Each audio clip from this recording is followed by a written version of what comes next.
हरे कृष्णा। तो आज का अध्याय है 9वां अध्याय, राजगुह्य योग, या जिसे परम गुह्य ज्ञान, सबसे ज्यादा गोपनीय ज्ञान। परम यानी क्या? सर्वोच्च। सर्वोच्च। और गुह्य यानी क्या? गोपनीय। तो ऐसा ये ज्ञान भगवान आज हमें देने वाले हैं, परम गुह्य ज्ञान। बहुत ही सुंदर अध्याय है, आप लोग थोड़ा सा ध्यान देंगे आज प्लीज। तो 8वें अध्याय में हमने क्या क्या देखा था? सबसे आखिरी में भगवान ने बताया था, वेदेषु यज्ञेषु तपस्सु चैव दानेषु यत् पुण्य फलम प्रतिष्ठाम। है ना? यानी जो कुछ वेदाध्ययन से, तप से, ज्ञान से जो कुछ आपको फल मिलना है, वो आपको भक्ति योग के माध्यम से वैसा ही मिल जाएगा। ये 8वें अध्याय का अंत था। अब हम 9वें अध्याय को देखेंगे। पहले मैं मंगलाचरण कर लेती हूँ और उसके बाद आगे बढ़ते हैं। ओम नमो भगवते वासुदेवाय। ओम नमो भगवते वासुदेवाय। ओम नमो भगवते वासुदेवाय।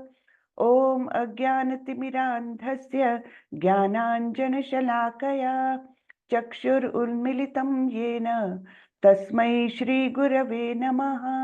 श्रीचैतन्यमनोभीष्टं स्थापितं येन भूतले स्वयं रूपः कदा मह्यं ददाति स्वपदान्तिकं।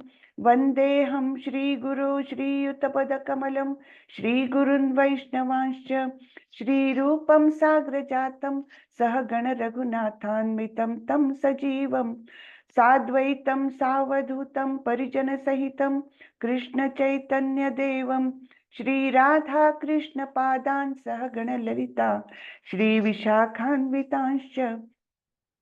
हे कृष्ण करुणा सिंधु दीनबंधु जगतपते गोपेश गोपिका कांत श्री राधा कांत नमोस्तुते। तप्त कांचन गौरांगी राधे वृंदावनेश्वरी वृषभानुसुते देवी प्रणमामि हरिप्रिये। नमो विष्णुपदाय कृष्णपृष्ठाय भूतले श्रीमते भक्ति वेदांत स्वामी इति नामिने। नमस्ते सारस्वते देवे गौरवाणी प्रचारिणे निर्विशेषाय शून्यवादी पाश्चात्य देशतारिणी।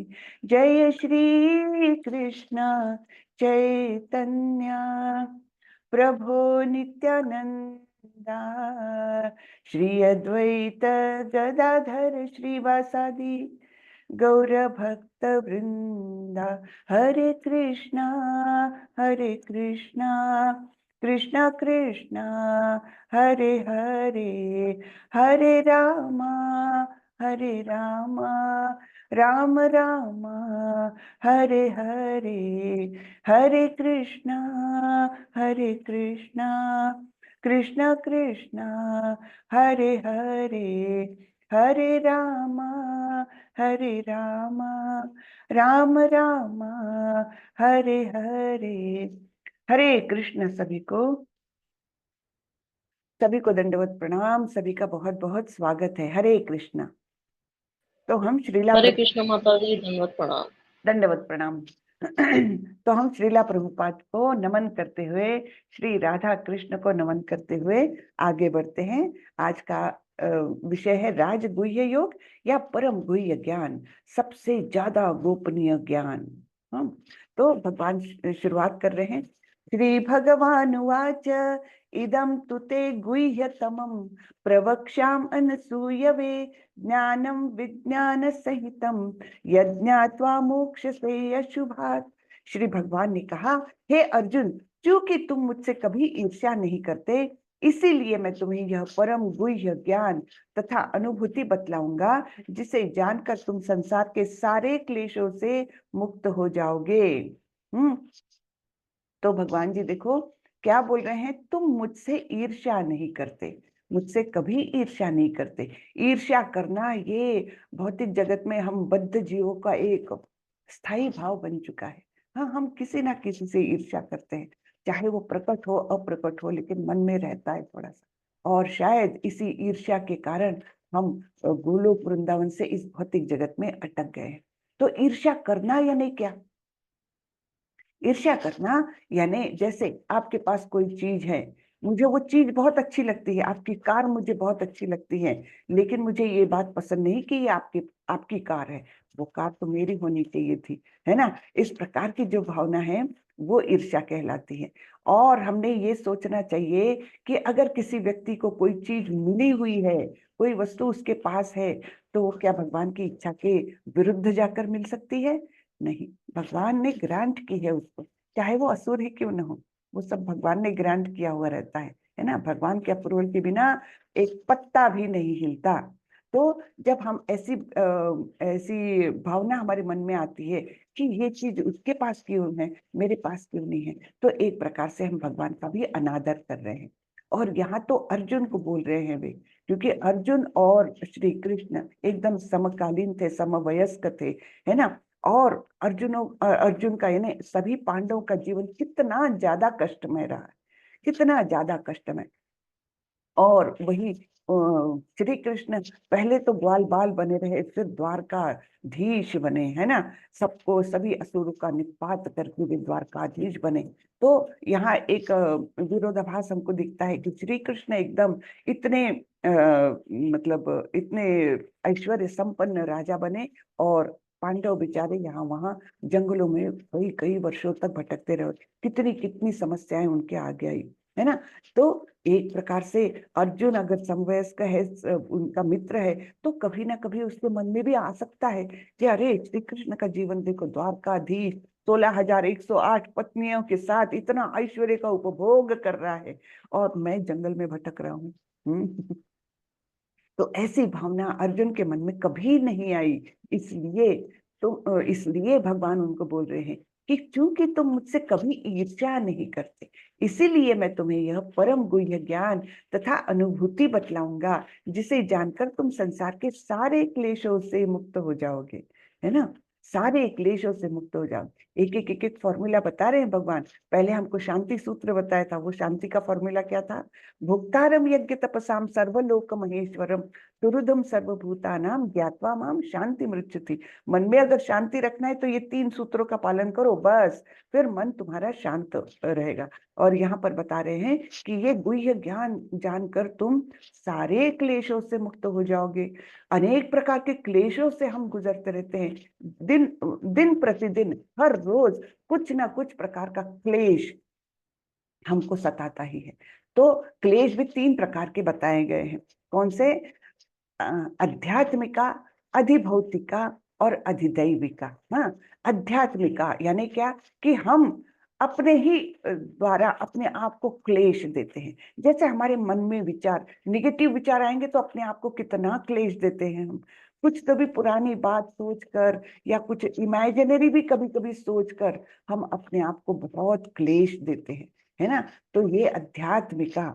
फिर अधिभौतिका, कोई दूसरा हमको क्लेश देता है, चाहे वो एक मच्छर आके काट ले और हमको मलेरिया हो जाए, है ना। तो दूसरा कोई तो जीव हमको किसी प्रकार से क्लेश देता है। वो हो गया अधिभौतिका, है ना। आध्यात्मिका, अधिभौतिका। हाँ, आध्यात्मिका में हम अपने आप को ही कष्ट देते हैं किसी प्रकार से, और अधिभौतिका में दूसरा कोई तो भी जीव, चाहे वो मनुष्य रहे चाहे वो कोई प्राणी रहे, वो जीव हमें तकलीफ देता है। और तीसरा है अधिदैविका। वो है जो देवी देवता हैं, उनके द्वारा जो कुछ होता है, जैसे बाढ़ आ गई, हमारे घर में बहुत नुकसान हो गया, है ना। कोई प्रिय व्यक्ति का उसमें तकलीफ हो गई, इस प्रकार से जो होता है वो अधिदैवी का। घर टूट गया, है ना, बहुत ज्यादा बारिश से घर टूट गया, तो ये सब क्या है? दैवी आपदा बोलते हैं ना हम लोग उसको। दैवी आपदा के कारण कोई नुकसान हो जाए तो वो अधिदैविका ऐसा कहा जाता है। तो ये सारे ही क्लेश, तीनों प्रकार के क्लेश जो है, उनसे तुम मुक्त हो जाओगे। हाँ, तो यहाँ पर श्रीला प्रभुपाद जी बोलते हैं, श्रीला प्रभुपाद की जय। इस प्रथम श्लोक का विशिष्ट महत्व है। इदम ज्ञानम, यह ज्ञान शब्द शुद्ध भक्ति के द्योतक है, जो 9 प्रकार की होती है। शुद्ध भक्ति हम 9 प्रकार से कर सकते हैं, या तो सुनकर, श्रवणम कीर्तनम बोलकर, स्मरणम याद करके, पाद सेवनम, उनकी सेवा करके, अर्चनम, पूजा करके, वंदनम, उनको नमस्कार करके, और दास्यम यानी उनका दास्यत्व स्वीकार करके, जो उनकी इच्छा हो वही पूरा करने में अपना जीवन लगाए, है ना। और साख्यम, जैसे अर्जुन उनके मित्र बन के उनके साथ सखा का संबंध उन्होंने स्थापित किया था। और आखिरी में है आत्मसमर्पण, पूरी तरह से अपने आप को तन मन धन, है ना, सभी कुछ से, सभी रीति से हम अपने आप को न्योछावर कर दें उनकी इच्छा के लिए, तो वो है आत्मसमर्पण। भक्ति के इन 9 तत्वों का अभ्यास करने से मनुष्य आध्यात्मिक चेतना अथवा कृष्ण भावनामृत तक उठ पाता है। तो अलग अलग भक्तों ने अलग अलग प्रकार से भगवत प्राप्ति की थी, है ना। श्रवणम, जैसे परीक्षित महाराज ने केवल भागवतम का श्रवण करने मात्र से अपने आप का मतलब आत्म साक्षात्कार के पद तक उठ गए थे, भगवत प्राप्ति कर ली थी। कीर्तनम, नारद मुनि सतत कीर्तन करते रहते हैं, है ना। तो इस प्रकार से इसके लिए हर प्रकार के लिए कुछ कुछ भक्तों का हम वो कर सकते हैं, एक आदर्श अपने आप में हमारे सामने आ जाता है। ठीक है, हर प्रकार से हम भगवत प्राप्ति कर सकते हैं, चाहे एक ही ले लो या चाहे एक से ज्यादा ले लो, कोई भी प्रकार से हम भगवत प्राप्ति इनके माध्यम से कर सकते हैं। तो इस श्लोक का अनुसूयवे शब्द भी अत्यंत महत्वपूर्ण है। बहुश्रुत विद्वान भी भगवत गीता के विषय में अशुद्ध व्याख्या करते हैं, क्योंकि वे कृष्ण के प्रति ईर्ष्या रखते हैं। तो बहुत बहुत विद्वानों ने भगवत गीता पर भाष्य लिखा है ना। मैंने बताया ना, करीबन 800 भाष्य भगवत गीता पर लिखे गए हैं अलग अलग विद्वानों द्वारा। लेकिन होता क्या है, विद्वान अगर भाष्य लिखे तो वो अपने ज्ञान का प्रदर्शन करने में जाते हैं, है ना। उनको लगता है कि मेरा ज्ञान, मैं कितना ज्ञानी हूं, इसके बारे में दुनिया को पता चले, तो ज्ञान के उससे ही वे आगे लिखते हैं। किंतु भक्त जो है वो प्रेममय रस में डूब कर लिखता है, और वो ही वास्तविकता लिख सकता है। वास्तविक जो भक्ति है, जो भगवान कैसे हैं, क्या है उनका जो वो है, उनके बारे में जानकारी है, वो केवल भक्त को मिल सकती है। अन्यथा कर्मी, ज्ञानी, योगी, उनको परिपूर्ण जानकारी नहीं मिल सकती। तो इसलिए होता क्या है कि वे कृष्ण के प्रति ईर्ष्या रखते हैं, अतः उनकी टीकाएं व्यर्थ होती है। केवल कृष्ण भक्तों द्वारा की गई टीकाएं ही प्रामाणिक है, क्योंकि कृष्ण भक्त ज्ञान कहाँ से पाते हैं? कृपा करके म्यूट रखें। कृष्ण भक्त ज्ञान कहाँ से पाते हैं? गुरु शिष्य परंपरा के द्वारा ज्ञान पाते हैं, और इसलिए वो ज्ञान शुद्ध रहता है। ज्ञान तो है, लेकिन अपने मन गढ़ंत ज्ञान नहीं है कि अपना लॉजिक लगा करके और यहाँ वहां से पढ़ के और मानसिक मनोधर्म द्वारा निर्मित, ऐसे कुछ उसमें भाष्य नहीं रहता है। कृष्ण भक्त केवल प्रामाणिक टीकाएं लिखता है। कैसे? कि जो गुरु शिष्य परंपरा द्वारा शुद्ध ज्ञान आया है वो ही लिखेगा। हाँ, तो कोई भी ऐसा व्यक्ति जो कृष्ण के प्रति ईर्ष्यालु है, न तो भगवत गीता की व्याख्या कर सकता है, न पूर्ण ज्ञान प्रदान कर सकता है। अतः ऐसी टीकाओं से सावधान रहना चाहिए। जो व्यक्ति यह समझते हैं कि कृष्ण भगवान है और शुद्ध तथा दिव्य पुरुष है, उनके लिए ये अध्याय लाभप्रद होंगे। तो ऐसी टीकाओं से सावधान रहना चाहिए। वाकई में हम अगर कुछ भी सो कॉल्ड विद्वानों से कुछ सुनते हैं, तो होता क्या है, हमारे मन में बड़ा जल्दी वो ग्रहण हो जाता है, और फिर हम गलत रास्ते पर कभी भी जा सकते हैं। इसलिए बोला जाता है कि हम अभी ये संप्रदाय को अगर हमने अपनाए हैं, तो ज्यादा से ज्यादा इसी संप्रदाय के भक्तों के लेक्चर्स सुने, है ना। इधर उधर से सुनेंगे हमारा मन थोड़ा सा भ्रमित हो जाता है, और वो डिफरेंस जो है ना बहुत कम है, एकदम लाइन ऑफ डिमार्केशन जिसे कहा जाता है, वो बहुत ही कम है। तो हम सो कॉल्ड दूसरे भक्तों से या विद्वानों से अगर कुछ सुनते हैं, तो कहीं ना कहीं हम निर्विशेषवाद की तरफ, शून्यवाद की तरफ, हमारे पता लगे बिना ही हम धीरे धीरे आकृष्ट होने लगते हैं। तो उससे हमको सावधान रहना है। इसलिए केवल हम मतलब अगर हमने इस संप्रदाय को अपनाया है, तो इसी संप्रदाय के भक्तों के लेक्चर्स सुनना चाहिए, है ना। दूसरे संप्रदाय भी है, हमने पहले देखा था, टोटल 4 संप्रदाय हैं जो ऑथराइज्ड है। हाँ, लेकिन फिर भी थोड़ा थोड़ा डिफरेंस कुछ उसमें रहता है। उनका भी सुन सकते हैं क्योंकि वे भी भक्ति के मार्ग में है, लेकिन फिर भी थोड़ा सा कुछ डिमार्केशन रहता है। बाकी तो निर्विशेषवादी और मायावादियों को तो बिल्कुल नहीं सुनना चाहिए, क्योंकि वो हमारे मन को बहुत जल्दी अशुद्ध कर सकते हैं। ठीक है, मायावादी लोगों से तो बहुत सावधान रहना चाहिए, शून्यवादी मायावादी। ठीक है। राज विद्या राजगुह्यम पवित्रम इदम उत्तमम प्रत्यक्षावगमम धर्म्यम सुसुखम कर्तुम अव्ययम। यह ज्ञान सब विद्याओं का राजा है, जो समस्त रहस्यों में सर्वाधिक गोपनीय है।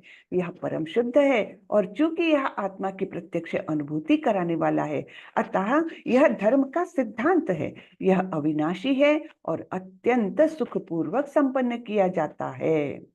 ठीक है, सुख पूर्वक संपन्न किया जाता है। इसके लिए हमको जंगलों में जाकर और ठंडे पहाड़ों के ऊपर, बर्फीले पहाड़ों पर जाकर कुछ भी ऐसा वैसा करने की जरूरत नहीं है। हम जहाँ हैं वहीं पर हम ये सुख पूर्वक संपन्न कर सकते हैं। और ये भक्ति कैसी है? अविनाशी है। चाहे हम इस देह को त्याग भी दे, फिर भी अगले जन्म में ये कंटिन्यू होगी, है ना। अविनाशी है। ठीक है, और क्या क्या पता है?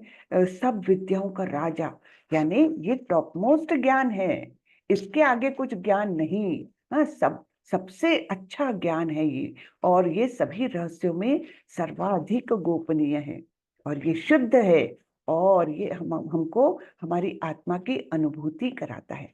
हमने दूसरे अध्याय से ही देखना चालू किया है कि आत्मा क्या है। ये बताया भगवान ने कि तुम शरीर नहीं, तुम आत्मा हो। फिर आत्मा की कैरेक्टरिस्टिक्स भी बताई भगवान ने कि ये तो नैनम छिन्दन्ति शस्त्राणि नैनम दहति पावकः, है ना, कि इसका कभी विनाश नहीं हो सकता, और केवल ये एक शरीर से दूसरे शरीर में स्थानांतरित होती है, वगैरह वगैरह। हमने दूसरे अध्याय से ये पढ़ना चालू किया है। दूसरे अध्याय में तो काफी कुछ बताया है आत्मा के बारे में। तो यही आत्मा की अनुभूति हमें कैसे होगी, ये भी इस अध्याय में हम थोड़ा सा देख सकेंगे।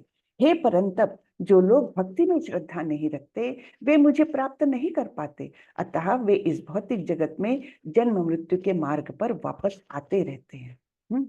तो भगवान पर श्रद्धा नहीं है तो फिर क्या है? बहुत लोग बोलते हैं क्या है ये जन्म, बस मर गए तो खत्म, कुछ भी नहीं, आगे कुछ भी नहीं है, जीरो, ऐसा शून्यवादी लोग बोलते हैं, है ना। और ज्ञानी लोग वगैरह क्या बोलते हैं? हम ब्रह्म में विलीन हो जाएंगे। विलीन कैसे होंगे भाई? आत्मा जो है वो अविनाशी है, और वो इतनी एक्टिव है, इतनी एक्टिव रहती, चेतना पूरे शरीर में निर्माण करती है। वो क्या इस शरीर के बाहर जाकर एकदम निष्क्रिय हो जाएगी? ऐसा नहीं हो सकता। वो एक्टिव ही रहती है हमेशा, है ना। वो कैसे रहती है, क्या है उसकी एक्टिविटीज, ये हम इस गुह्यतम ज्ञान के द्वारा हम देखने वाले हैं। अभी भगवान बता रहे हैं, यह संपूर्ण जगत मेरे अव्यक्त रूप द्वारा व्याप्त है। समस्त जीव मुझ में है, किंतु मैं उनमें नहीं हूँ। तो सब कुछ व्याप्त है भगवान द्वारा ही, लेकिन कैसा रूप है? वो अव्यक्त रूप है। अव्यक्त यानी सभी जगह उनका प्रेजेंस है, लेकिन हम उनको देख नहीं सकते। क्यों? क्योंकि वे अव्यक्त रूप में है। तो सभी जीव मुझ में है, किंतु मैं उनमें नहीं हूँ। सब हमको लगेगा ये कैसा विरोधाभास है, भगवान ये क्या बोल रहे हैं। तो हमको ये विरोधाभास क्यों लगता है? क्योंकि हम हमारी छोटी सी बुद्धि का प्रयोग करने जाते हैं। लेकिन ये हमने जान लेना चाहिए, भगवान को समझने में हमारी बुद्धि बिल्कुल नाकाम है, बिल्कुल ही नाकाम है। ये इतनी सी तिनका भर की बुद्धि है, और हम जानना चाह रहे हैं इतने यानी महान से सर्वोत्तम ऐसे भगवान को हम जानना चाह रहे हैं। तो इसीलिए चैतन्य महाप्रभु ने अचिंत्य भेदा भेद नाम का एक तत्व दिया है, जो अचिंत्य है, जो हमारे चिंतन से परे है, और भेद अभेद।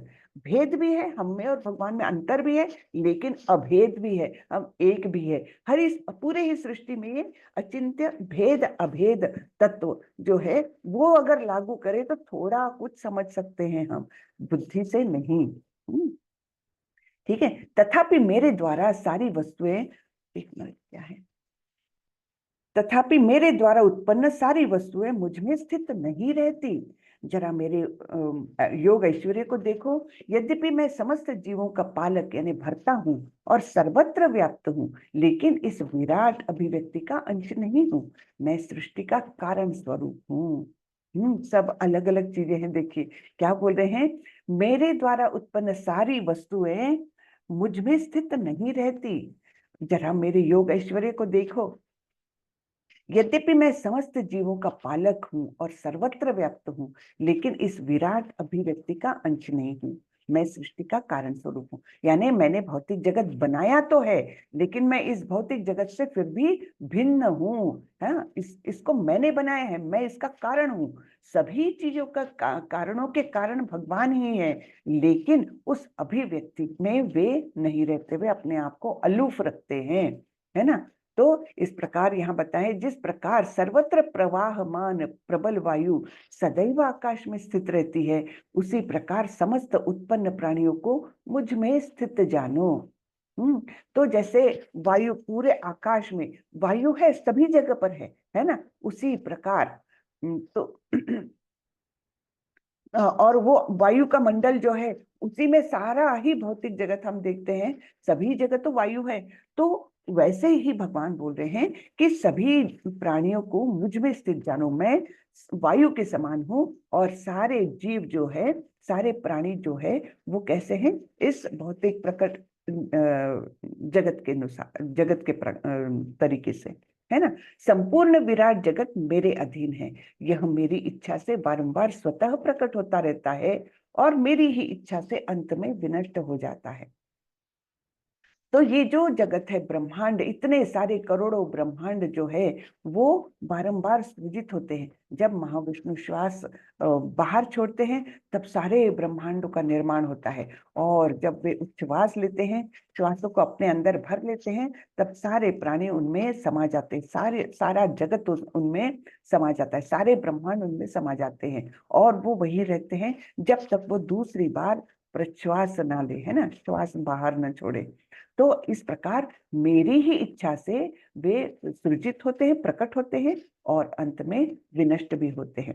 ब्रह्मा जी का कैसा है, ब्रह्मा जी का दिन होता है और रात होती है, तब भौतिक जगत प्रकट और अप्रकट होता है, लेकिन उसी ब्रह्मांड में सीमित है। ब्रह्मा जी एक ब्रह्मांड के राजा है, किंतु भगवान तो सारे ही ब्रह्मांडों के राजा है ना। सारे ही ब्रह्मांडों पर उनकी सत्ता चलती है, तो सारे ही ब्रह्मांड इस प्रकार उनमें समेटे जाते हैं। अब हर ब्रह्मा का जो लाइफ स्पैन है, या उनका जो कालावधि है, वो अलग अलग है।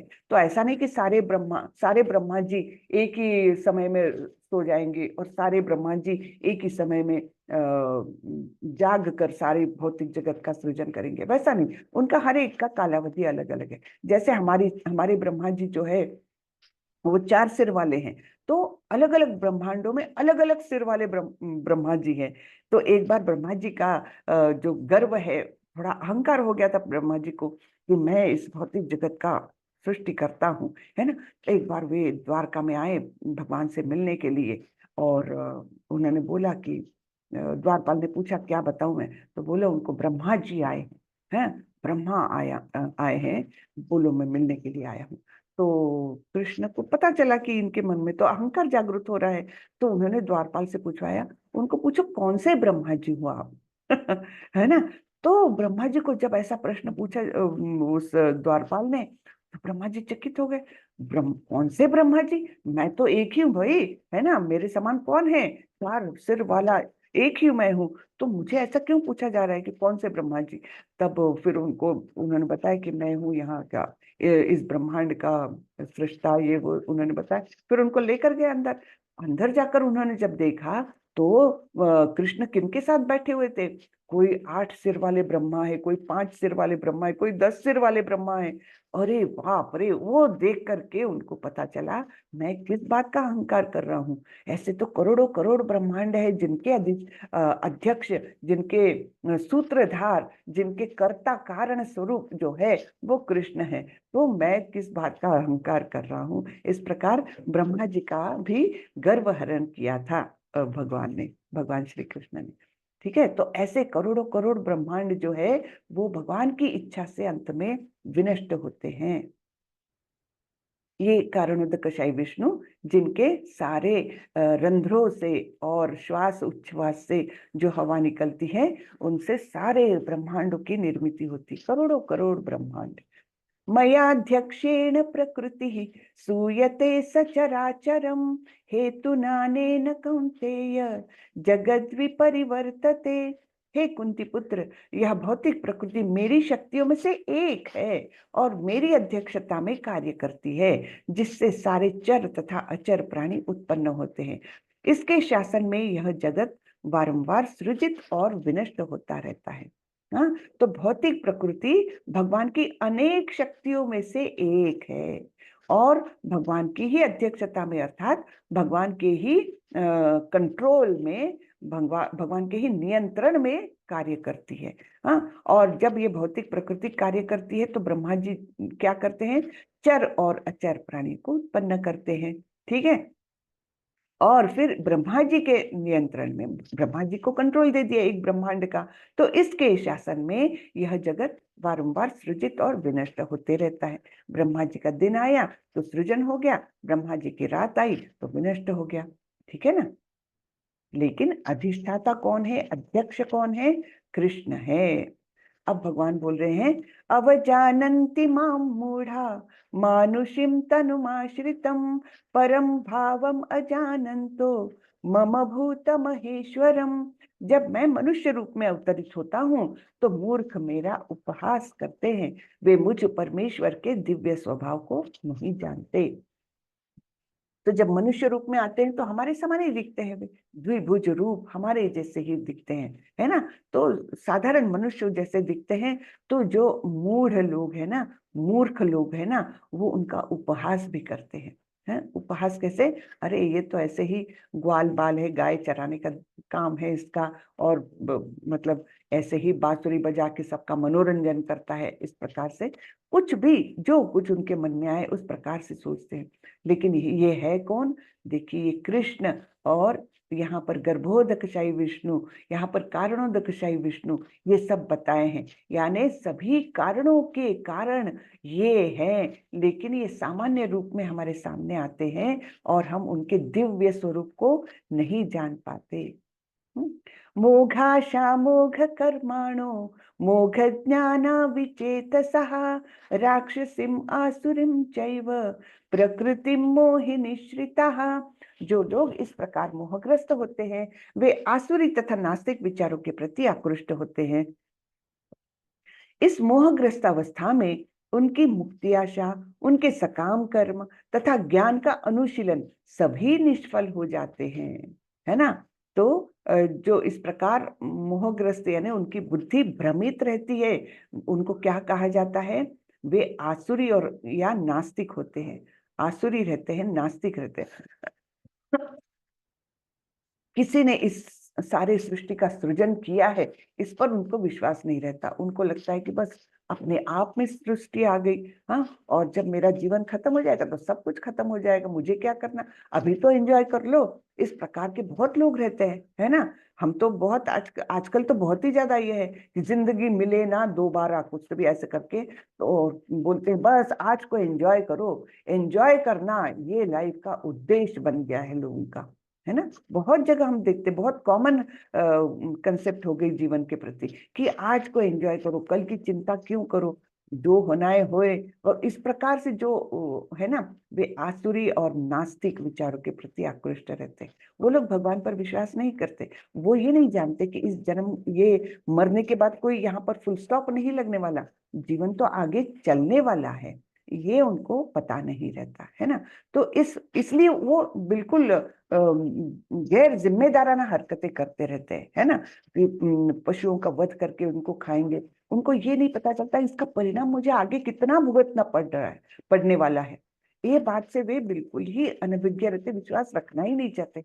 आज को जियो, बस ये उनका प्रिंसिपल रहता है। तो इस मोहग्रस्त अवस्था में उनकी मुक्ति आशा, उनके सकाम कर्म तथा ज्ञान का अनुशीलन, चाहे वे कितने ही कर्म अच्छे कर ले, कौन से, मैंने तो इतना दान दिया, मैंने तो ऐसा किया, है ना, मैंने गरीबों को बहुत मदद की, मैंने हॉस्पिटल खोला, हाँ, इस प्रकार से जो कुछ सकाम कर्म है वो क्यों करते हैं, पुण्य कमाऊंगा मैं, तो इस प्रकार से ये सारा कुछ निष्फल हो जाता है ना, आसुरी होने के कारण। लेकिन इसके अपोजिट कौन है? महात्मानस्तु मां पार्थ दैवीं प्रकृतिमाश्रिताः भजन्ति अनन्य मनसो ज्ञात्वा भूतादिमव्ययम्। हे पार्थ, मोह मुक्त महात्मा जन दैवी प्रकृति के संरक्षण में रहते हैं। वे पूर्णतः भक्ति में निमग्न रहते हैं, क्योंकि वे मुझे आदि तथा अविनाशी भगवान के रूप में जानते हैं। हाँ, तो कौन लोग भक्ति में निमग्न रह सकते हैं? जो भगवान के बारे में जानकारी रखते हैं, है ना। जैसे हम अभी जानने की कोशिश कर रहे हैं, कौन है भगवान, कहाँ रहते हैं, कैसे हैं, क्या करते हैं, क्या शक्तियां हैं उनके पास, है ना। इस प्रकार हम जानने की कोशिश में हैं। लेकिन भक्त कौन है? वो पूरी तरह से भगवान की शरण में जाते हैं, और वो उनको पता है कि भगवान का ही ऐसा अस्तित्व है जो सारे ही सृष्टि के पहले भी थे और सारे ही सृष्टि के अंत में भी रहने वाले हैं, है ना। सब कुछ जो कुछ निर्मित है, चाहे वो आध्यात्मिक जगत में हो, चाहे वो भौतिक जगत में है, भगवान ने ही निर्माण किया हुआ है। ये सब जो जानकारी रखते हैं, वे केवल भक्ति में शरण जाते हैं, पूर्णतः शरण रहते हैं भगवान को। तो ऐसे लोगों को महात्मा बोला गया है। तो ऐसे लोग मोह मुक्त होते हैं, कोई भ्रम नहीं उनके मन में कि जो कुछ हो रहा है भगवान की इच्छा से हो रहा है, कोई भ्रम नहीं उनके मन में। तो ऐसे मोह मुक्त महात्मा जन, इनको संरक्षण कौन देता है? दैवी प्रकृति। भौतिक प्रकृति और दैवी प्रकृति, ये दो प्रकृतियां यहाँ पर कार्यरत है ना। तो दैवी प्रकृति के संरक्षण में रहते हैं, ठीक है। तो उनको मतलब अपने आप में हम सोचते हैं ना, ये सन्यासी लोग वगैरह कैसे रहते हैं? वो किसी चीज की चिंता ही नहीं करते। कोई जंगल के रास्ते से जा रहे हैं, ये नहीं कि अरे बाप रे, जंगल में तो कुछ खाना नहीं मिलेगा, चलो 4 पूरियां रख ही लेते भाई, है ना, पता नहीं कब जरूरत पड़ जाए। ऐसे नहीं सोचते जो भगवान पर निर्भर करते हैं। वो ये नहीं सोचते कि मुझे 2 दिन बाद खाना मिलेगा कि नहीं मिलेगा, इसके लिए मैं थोड़ी सी प्रोविजन करके रखूं। बिल्कुल नहीं, पूरी तरह से भगवान पर निर्भर रहते हैं वे पूरी तरह से। तो ऐसे लोगों को महात्मा बोला गया है। तो यहाँ पर हम देखते हैं ये है माधवाचार्य, बहुत महान भक्त थे। और ये ऐसे ही मतलब कहीं जाकर भिक्षा भी नहीं मांगते थे। अगर किसी ने आकर के दे दिया तो ठीक है, नहीं तो वैसा ही दिन। हाँ, तो इस प्रकार पूरी तरह से भगवान पर निर्भर रहते थे, पूरी तरह से शरण गए हुए थे भगवान पर। तो ऐसे ही एक बार नदी के किनारे बैठकर अपना वो जप करे जा रहे 3 दिन हो गए, किसी का ध्यान भी नहीं गया। नहीं तो गांव वाले लोग ऐसे महात्मा जनों को आकर के कुछ ना कुछ देते हैं कि महात्मा ये आप ले लीजिए, ग्रहण कर लीजिए। लेकिन ऐसा हुआ कि 3 दिन तक कोई भी वहां पर गया भी नहीं, जंगल में बैठ के कर रहे थे, कुछ भी नहीं खाया ना कुछ पिया। तो भगवान को बड़ी चिंता हो गई। तो देखिए भगवान स्वयं वहां पर आए, और एक ग्वाल बाल के रूप में आए, और एक मटके के पॉट में अपना मिट्टी के बर्तन में दूध लेकर आए, और उनको बोले कि महात्मा जी आप ये दूध ग्रहण कर लीजिए, मैं आपके लिए दूध लाया हूँ। तो माधवाचार्य ने वो लिया, धन्यवाद वगैरह बोला, और फिर वो दूध पी लिया, और अपने नित्य कर्मों में लग गए। रात को जब सो गए ना, तो सपने में कन्हैया जी आए। हाँ, भगवान कृष्ण आए और बोले मैं आया था, तुमने मुझे पहचाना नहीं? तो बोले प्रभु आप आए थे, कब आए थे? बोले आपको दूध किसने दिया, याद करो। अरे तब उनको स्मरण हुआ, हाँ वो तो कृष्ण स्वयं थे। तो वो दौड़े दौड़े वापस उसी पेड़ के नीचे गए, वहां पर उन्होंने वो मिट्टी का बर्तन रखा हुआ था, तो वो उन्होंने ले लिया, और उन्होंने फिर उसको छोटे छोटे टुकड़े किए उसके, और अपनी पोटली में बांध लिया, और रोज उसका छोटा सा एक दिन का प्रसाद के रूप में वो ग्रहण करने लग गए। और इस प्रकार इनको तो 2-3 बार सपने में आए थे, और अलग अलग आदेश दिए थे। एक बार बोला था कि अरे मैं बहुत ठंड में और तकलीफों में हूँ, मुझे निकालो वहां से। तो बोले प्रभु कहाँ हो आप? तो बोले उन्होंने वर्णन किया कि ऐसे ऐसे झाड़ियों के बीच में हूं मैं, तो मुझे निकालो। तो वहां जाकर गांव वालों की मदद से माधवाचार्य ने वहां पर खुदाई वगैरह की, तो वास्तविक वहां पर एक बहुत सुंदर उनको मूर्ति मिली कृष्ण की। फिर उसको स्थापन किया था उन्होंने मंदिर में, और बड़ा भारी मंदिर का निर्माण हुआ था। हाँ, तो ऐसे फिर वो मूर्ति को रखा था कहाँ पर? एक टेकड़ी पर उन्होंने निर्माण किया था। लेकिन वहां पर फिर कृष्ण ने उनको सपने में आकर बोला, मुझे वहां पर बहुत गर्मी होती है, मेरे लिए ऐसी ऐसी जगह से चंदन लाओ। अब वो उस समय 90 साल से ऊपर की आयु थी, लेकिन चल पड़े पैदल उड़ीसा की तरफ, और फिर पूरा वो चंदन वगैरह लेकर आने लग गए कि भगवान को गर्मी होती तो उनको चंदन का लेप लगाना है। तो यानी ऐसे इतने महात्मा थे कि उनको भगवान स्वयं आकर के सपने में दृष्टांत देते थे। तो ऐसे लोगों का संरक्षण कौन करता है? दैवी प्रकृति करती है।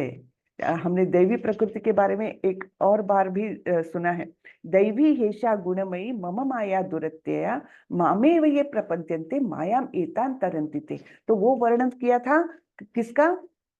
जो बहिरंगा शक्ति है वो भी भगवान की शक्ति है, ये अंतरंगा शक्ति है वो भी भगवान की शक्ति है। लेकिन जो अंतरंगा शक्ति है वो कार्य करती है भक्तों के लिए, है ना, अच्छे लोगों के लिए। और जो दूसरी दैवी प्रकृति है, जो बहिरंगा प्रकृति है, तो वो कार्य करती है दुष्टों के अगेंस्ट में, या हमको मोहग्रस्त करने में। तो इसलिए ये दोनों भी है तो देवी ही। ठीक है, यहाँ पर हम एक वीडियो देखने वाले, मैं पहले साउंड शेयर करती हूँ।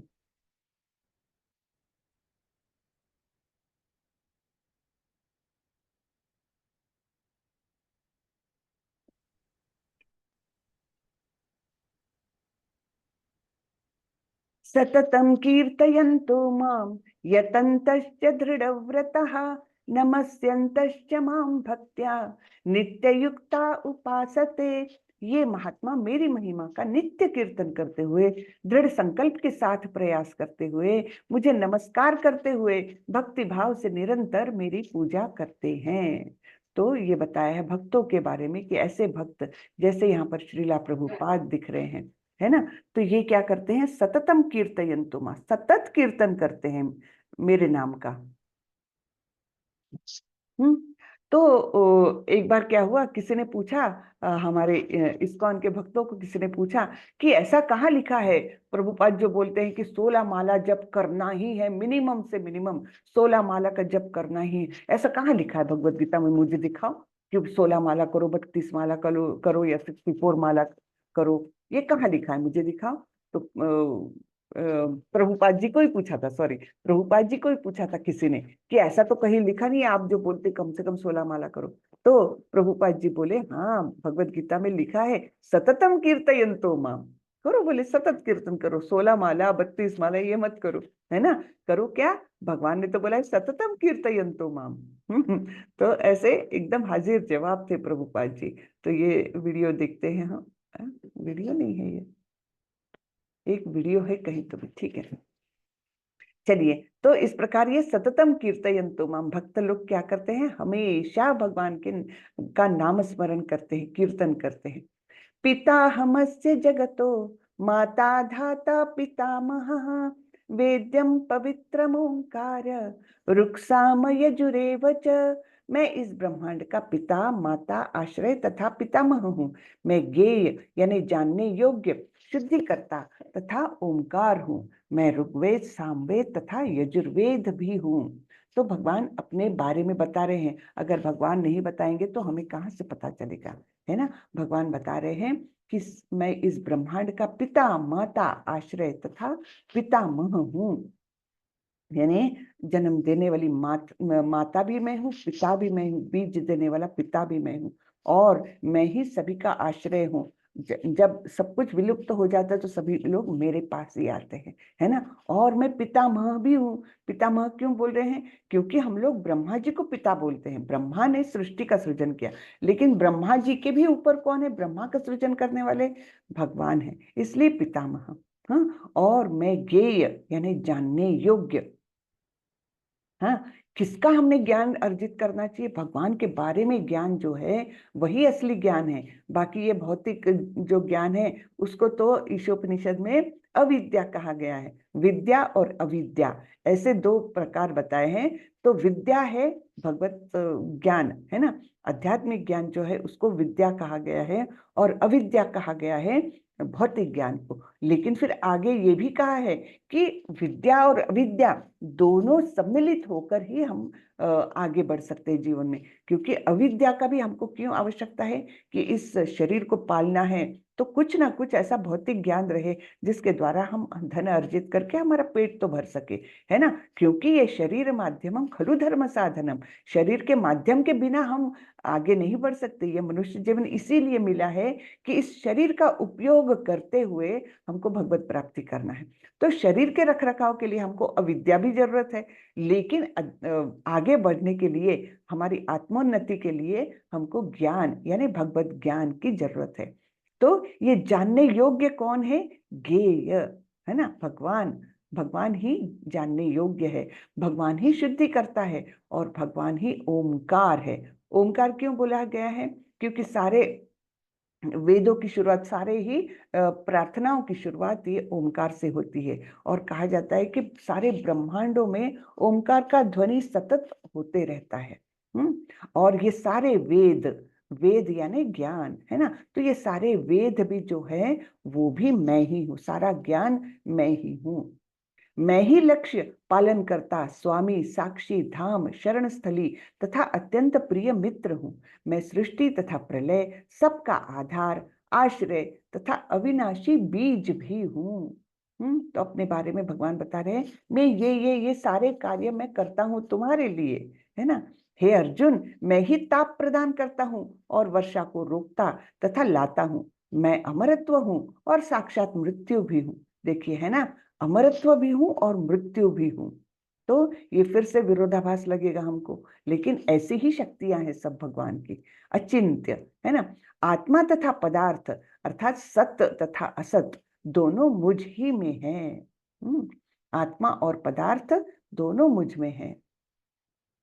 फिर जो वेदों का अध्ययन करते तथा सोमरस का पान करते हैं, वे स्वर्ग प्राप्ति की गवेषणा करते हुए अप्रत्यक्ष रूप से मेरी पूजा करते हैं। वे पाप कर्मों से शुद्ध होकर इंद्र के पवित्र स्वर्गिक धाम में जन्म लेते हैं, जहां वे देवताओं का सा आनंद भोगते हैं।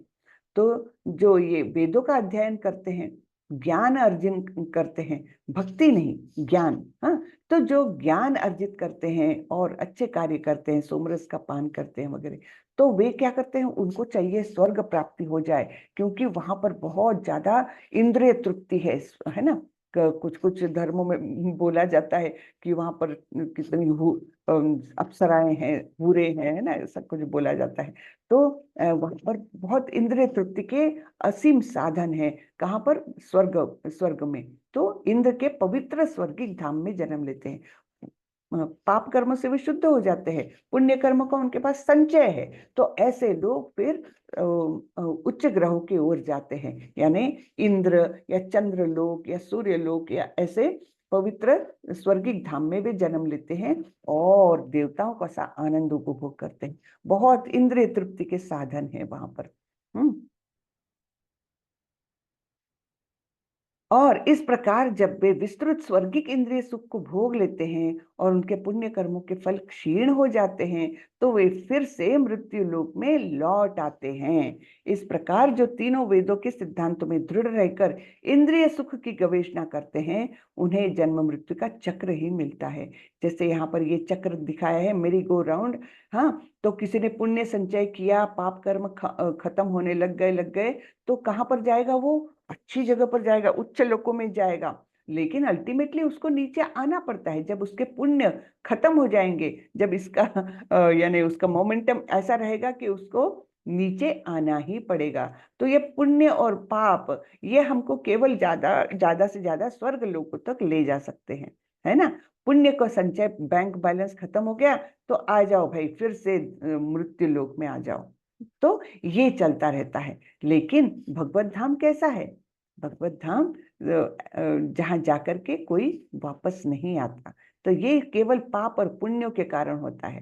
पाप और पुण्य ये सीमित है ना। लेकिन यहाँ पर जैसे दिखाया है, एक साइकिल है, तो उसने बहुत सारा मोमेंटम ये कर लिया, यानी पुण्यों का संचय कर लिया, तो क्या हो जाएगा, उसकी साइकिल एकदम तेज रफ्तार से बढ़ रही है। यानी इवन वो चढ़ाई पर भी चढ़ जाती है, लेकिन चढ़ाई पर चढ़ने लग गई तो क्या हो जाएगा, कभी ना कभी उसका स्पीड ऐसा हो जाएगा, जीरो हो जाएगा, तो फिर वो नीचे नीचे आने लग जाएगी। वैसे ही यहाँ पर भी बताया गया है। तो पुण्यों का संचय अगर खत्म हो गया तो फिर मृत्यु लोकों में आना ही पड़ता है। अनन्याश्चिन्तयन्तो माम ये जनाः पर्युपासते तेषां नित्याभियुक्तानां योगक्षेमं वहाम्यहम्। किंतु जो लोग अनन्य भाव से मेरे दिव्य स्वरूप का ध्यान करते हुए निरंतर मेरी पूजा करते हैं, उनकी जो आवश्यकताएं होती है उन्हें मैं पूरा करता हूँ, और जो कुछ उनके पास है उसकी रक्षा करता हूँ। तो ये किसके लिए है, किसकी रक्षा करते हैं? जो लोग अनन्य भाव से मेरे दिव्य स्वरूप का ध्यान करते हुए निरंतर मेरी पूजा करते हैं, ठीक है, निरंतर मेरी पूजा करते हैं, उनकी जो आवश्यकता है उन्हें मैं पूरा करता हूँ, और जो उनके पास है उसकी रक्षा करता हूँ। योगक्षेमम वहाम्यहम्, ये टैग लाइन भी है एक बहुत फेमस इंश्योरेंस कंपनी की, LIC की, है ना, योगक्षेमम वहाम्यहम्। तो उसका मतलब है कि योग यानी मिलाता हूँ, उनकी आवश्यकताओं से मिलाता हूँ, है ना, आवश्यकताएं पूरी करता हूँ, और क्षेम, क्षेम यानी जो कुछ उसके पास है, उनके पास है, उसकी रक्षा करता हूँ। योग और क्षेम, हाँ, ये वहामी अहम, मैं करता हूँ। अहम यहाँ पर इंपॉर्टेंट है, भगवान स्वयं देखते हैं कि उसका योग और क्षेम रहे भक्तों का। कैसा भक्त? जो अनन्य भक्त है उसका। यहाँ पर एक कहानी आती है, यानी सत्य, वो है सत्य घटना। एक यमुनाचार्य करके एक महान भक्त थे, तो वे ऐसे ही भगवत गीता पर भाष्य लिख रहे थे और ये श्लोक पर आ गए थे। तो उन्होंने क्या किया, अपने उसमें लिख रहे थे वे कि मैं उनका, उनको जो आवश्यकता है वो पूरी करता हूँ, और जो उनके पास है उनका रक्षण करता हूँ, मैं करता हूँ। हाँ, ऐसा लिखा उन्होंने।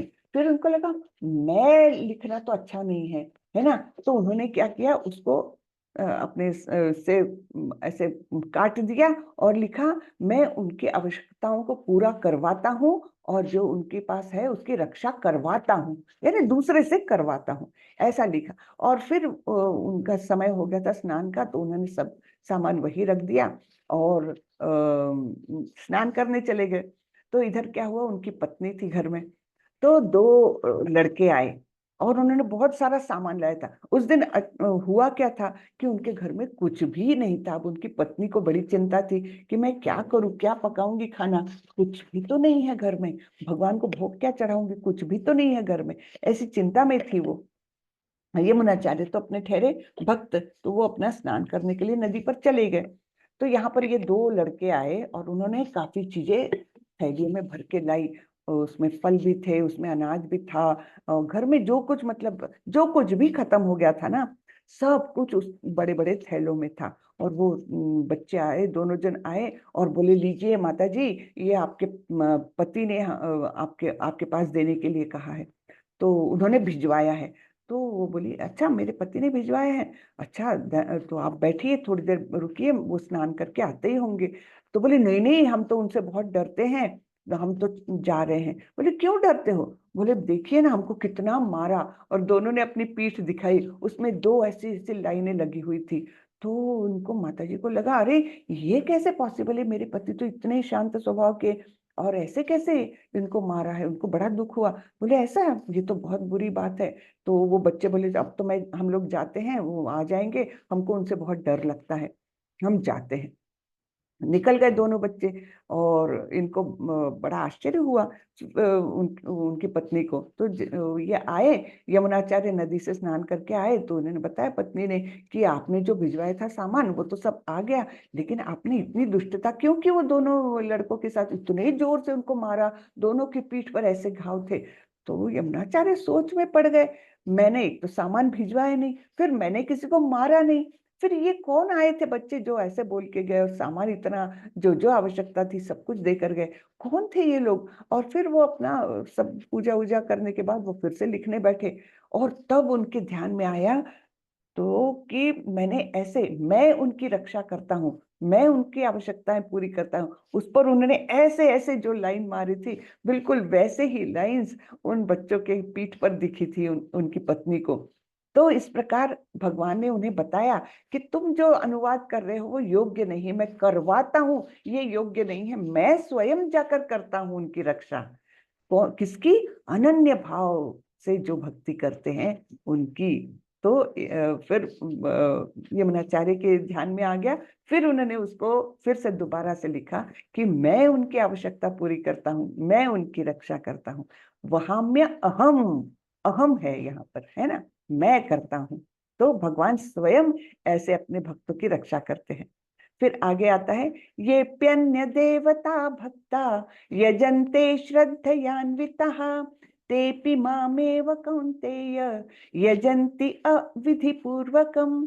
अविधि पूर्वकम, हाँ, यजन्ति अविधि पूर्वकम, ये संधि है, संधि है इसलिए दो शब्दों का जोड़ हो गया, लेकिन इसका मतलब है यजन्ति अविधि पूर्वकम, यजन्त्य विधि पूर्वकम। हाँ, तो हे कुंती पुत्र, जो लोग अन्य देवताओं के भक्त है और उनकी श्रद्धा पूर्वक पूजा करते हैं, वास्तव में वे भी मेरी पूजा करते हैं, किंतु वे त्रुटिपूर्ण ढंग से यानी अविधि पूर्वक करते हैं, है ना, किंतु वे त्रुटिपूर्ण ढंग से मेरी पूजा करते हैं। जो देवताओं की पूजा करते हैं वे भी इनडायरेक्टली मेरी पूजा करते हैं, लेकिन अविधि पूर्वकम।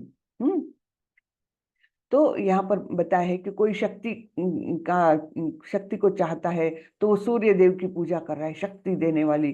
कोई विद्या की देवता सरस्वती की पूजा करता है ना। इस प्रकार कोई सुंदर पत्नी की चाह रखता है तो वो इनकी पूजा करते हैं। जो अलग अलग इच्छाएं रहती है उनके अनुसार वो देवताओं की पूजा करते हैं। लेकिन देवता भी है कौन? देवता भी तो भगवान के अंश ही है। तो भगवान बोल रहे हैं कि देवताओं की पूजा करने वाले भी इनडायरेक्टली मेरी पूजा करते हैं, लेकिन वो त्रुटिपूर्ण ढंग से पूजा करते हैं। वो डायरेक्टली मेरे पास नहीं आते, इनडायरेक्टली वो मेरी पूजा करते हैं, अविधि पूर्वकम करते हैं। यान्ति देवव्रता देवान् विस्तृयान्ति पितृव्रताः भूतानि यान्ति भूतेज्या यान्ति मद्याजिनोऽपि माम्। जो देवताओं की पूजा करते हैं वे देवताओं के बीच जन्म लेंगे, जो पितरों को पूजते हैं वे पितरों के पास जाते हैं, जो भूत प्रेतों की उपासना करते हैं वे उन्हीं के बीच जन्म लेते हैं, और जो मेरी पूजा करते हैं वो मेरे साथ निवास करते हैं। तो कई लोग बोलते हैं ना, हम देखते हैं अपने रिश्तेदारों में या परिचितों में, हम लोग कई लोगों से मिलते हैं, बोले क्या फर्क पड़ता है, पूजा तो करता हूँ ना, मैं गणेश जी की करूँ, शिव जी की करूँ, किसी की भी करूँ, पूजा तो करता हूँ ना, एक ही रिजल्ट मिलना है ना। तो यहाँ पर भगवान बताते हैं ये गलत बात है। ऐसा नहीं कि तुम किसी की भी पूजा करो और तुमको एक ही रिजल्ट, सबको एक ही रिजल्ट मिलेगा, ऐसा नहीं होता है। जैसे आप अगर टिकट लेकर के कलकत्ता जाने वाली ट्रेन में बैठोगे तो कलकत्ता ही जाओगे ना भाई, तुम वो अपोजिट डायरेक्शन में तो नहीं जाओगे। जिसका जो टिकट होगा, जिस ट्रेन में वो बैठेगा उसी गंतव्य पर जाएगा ना। तो ऐसा कैसा हो सकता है कि किसी की भी पूजा कर लो और तुम एक ही गंतव्य को प्राप्त होगे सभी लोग? ऐसा नहीं है। हर जो अगर देवताओं की पूजा करते हो तो देवताओं के बीच जाओगे, है ना। फिर भूत प्रेतों की उपासना करते हो तो उन्हीं के बीच जाओगे, है ना, ठीक है ना। और जो मेरी पूजा करेंगे वो मेरे पास जाएंगे।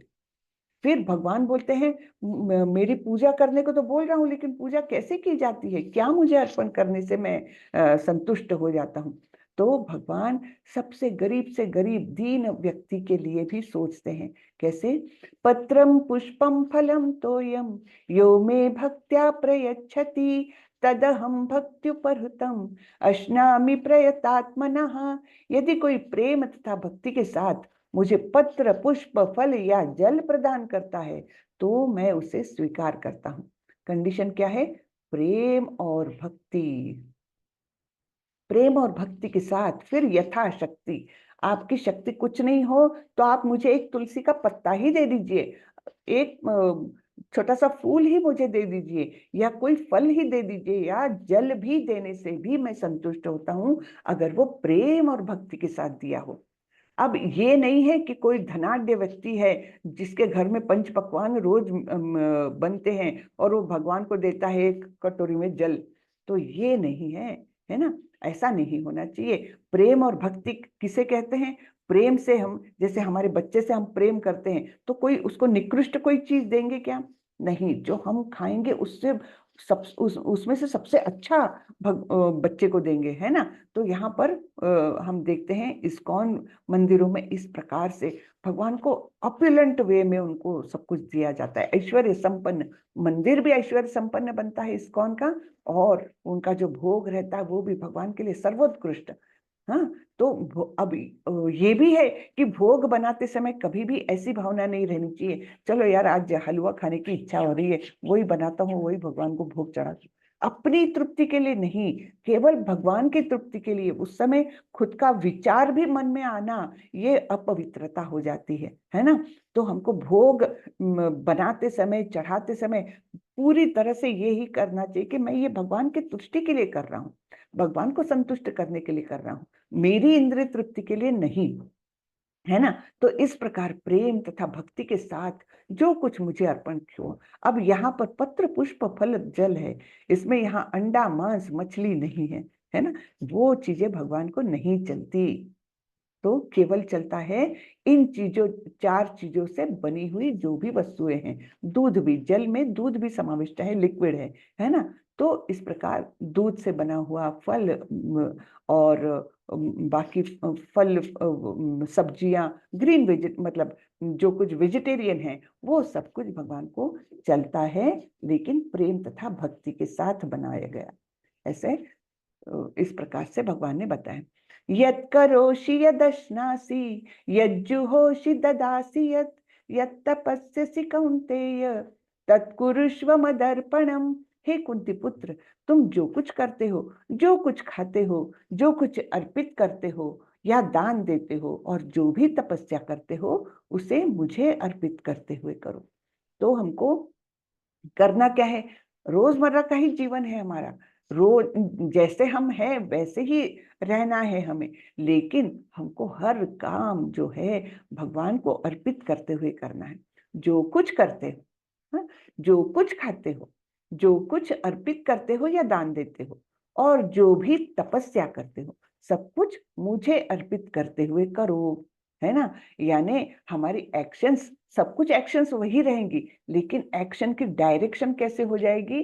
भगवान की ओर मुड़ जाएगी। हर एक डायरेक्शन, हर एक इच्छा मुड़ जाएगी भगवान की ओर। कोई कोई लोग बोलते हैं जो योगी वगैरह कि मन में इच्छाएं आना नहीं चाहिए। ये नहीं हो सकता, जब तक हम जीवित हैं हमारे मन में इच्छाएं आएंगी, लेकिन हमको प्रैक्टिस से हमारी इच्छाओं को कैसे मोड़ना है? सारी इच्छाएं भी उस डायरेक्शन में जाए, कृष्ण की ओर। सारी इच्छाओं को मार नहीं सकते हम, लेकिन इच्छाएं कैसी हो? कृष्ण केंद्रित इच्छाएं हो हमारी। एक्शंस कैसे हो?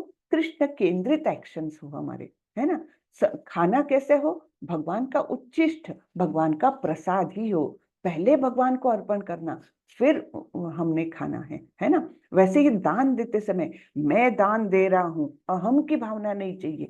दान कैसे? कि इससे मेरे कृष्ण शायद संतुष्ट हो जाएंगे, है ना। तो इस प्रकार भगवान का स्मरण करते हुए, भगवान को अर्पण करते हुए जो भी हम करेंगे उसको भगवान को अर्पित करते हुए करना है, तब कहीं वो हमारी भक्ति अच्छी प्रगति करेगी, है ना। फिर भगवान बोल रहे हैं, समोहम सर्वभूतेषु न मे द्वेषोस्ति न प्रियः ये भजन्ति तुमाम भक्त्या मयि ते तेषु चाप्यहम्। मैं न तो किसी से द्वेष करता हूँ, न ही किसी के साथ पक्षपात करता हूँ। मैं सबों के लिए समभाव हूँ, किंतु जो भी भक्ति पूर्वक मेरी सेवा करता है वह मेरा मित्र है, मुझ में स्थित रहता है, और मैं भी उसका मित्र हूँ, है ना। तो सभी, तो सारे जीव जो है वो भगवान के बच्चे ही हैं, है ना। तो ऐसा तो होता नहीं है कि पिता का कि मैं एक लड़के से ज्यादा प्यार करता हूँ, दूसरे से कम करता हूँ। ऐसा नहीं होता, सारे बच्चों पर पिता का समभाव रहता है। फिर भी कोई कोई बेटा रहता है, वो अपने पिता को बहुत आदर देता है, पिता की हर बात मानता है और पिता की सेवा करता है। तो उस बेटे के तरफ नेचुरली उस पिता का ध्यान ज्यादा जाता है ना, उस पिता को आकर्षण रहता है उसका। बिल्कुल वैसा ही यहाँ पर है कि सारे ही जीव मेरे हैं, इसलिए मैं न तो किसी से द्वेष करता हूँ न किसी के साथ पक्षपात, सब इक्वल है मेरे लिए, मैं सबों के लिए समभाव हूँ। किंतु जो भी भक्ति पूर्वक मेरी सेवा करता है वह मेरा मित्र है, यानी वो इंटीमेशन जो है, इंटीमेट रिलेशन जो है वो भक्त के साथ होता है ना। है तो सारे जीव उनके ही, लेकिन फिर भी भक्त के साथ उनका एक इंटीमेट रिलेशन है। तो ऐसा वह मेरा मित्र है, मुझ में स्थित रहता है और मैं भी उसका मित्र हूँ। और फिर आगे बोलते हैं, अपि चेत सुदुराचारो भजते माम अनन्य भाग साधुरेव समन्तव्यः सम्यग् व्यवसितो हि सः। यदि कोई जघन्य से जघन्य कर्म करता है, किंतु यदि वह भक्ति में रत रहता है तो उसे साधु मानना चाहिए, क्योंकि वह अपने संकल्प में अड़िग रहता है। तो कभी कभी क्या होता है कि कोई भक्त भी रहे, अच्छे से अच्छा भक्त भी कभी कभी अपने पथ से पथभ्रष्ट हो जाता है, एक क्षणिक उससे कोई गलती हो जाती है, लेकिन समाज फिर क्या करता है, उसी गलती को बड़ा बड़ा भारी स्वरूप देकर उसको बहुत कंडेम करता है ना, ऐसा होता है कई बार। लेकिन भगवान क्या बोल रहे हैं कि यदि वह भक्ति में रत है, भक्ति करता है और उससे कोई गलती हो गई, बड़े से बड़ी भी गलती हो गई, तब भी उसको साधु ही मानना चाहिए, क्योंकि वह अपने संकल्प में अड़िग रहता है। तो यहाँ पर एक दृश्य दिखाया गया है, ये नित्यानंद स्वामी और ये चैतन्य महाप्रभु। तो ये जगाई और मधाई करके एक दो बड़े ही पापी लोग थे, बहुत दुराचारी लोग थे, सारे दुष्कर्म करते थे। और नित्यानंद प्रभु उनको हरे कृष्ण महामंत्र का वो करने के लिए बोल रहे थे, उनको बार बार बोल रहे थे कि ये बुरे कर्म छोड़ दो और अच्छे कर्म के प्रति लगाव रखो, हरे कृष्ण महामंत्र का जप करो। लेकिन ये जगाई मधाई इतने पाप कर्मी थे कि उन्होंने मटका फेंक करके नित्यानंद प्रभु को मारा ना। तब वहां पर चैतन्य महाप्रभु नहीं थे, तो नित्यानंद प्रभु को उन्होंने ऐसे वो मटका फेंक करके मारा, इतना बड़ा ये कर किया। और चैतन्य महाप्रभु वहां आए और वो इतने ज्यादा क्रोधित हो गए, इतने ज्यादा क्रोधित हो गए कि उन्होंने एकदम से अपने हाथ में सुदर्शन चक्र लेकर इनको मारना चाहा।